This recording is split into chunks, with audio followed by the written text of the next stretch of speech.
So ayan guys, pabalik na si Manyamang Kaabe guys ha.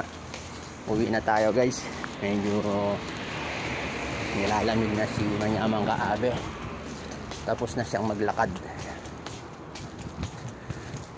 Lakad-lakad lang pag may time. Sabi nga nila, para sa ganon, yung iyong kolesterol at saka kolesterol at saka yung mga blood sugar medyo bumaba, diba?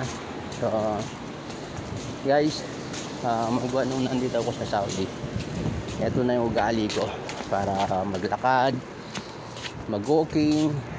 So enjoy lang ba. Kaya tuwing uwi ako ng Pilipinas pagising ko sa umaga sa Pampanga,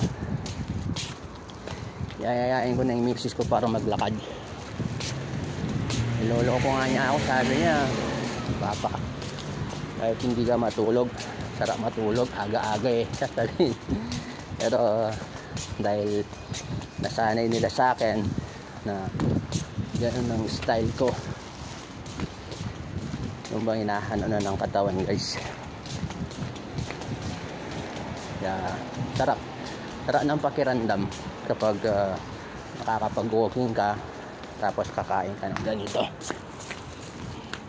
Mamaya kikita ko sa inyo kung paano kainin namin itong magkakapatid guys.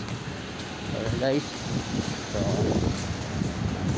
medyo malayo ba nilalakad ko? Ako feel ko ang lapit lang ito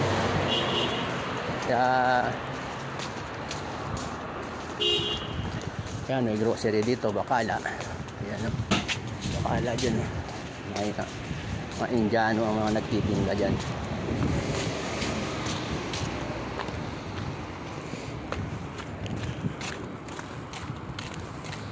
Yun, medyo malapit na tayo guys. Pero yung mga kapatid ko nito naiinip na.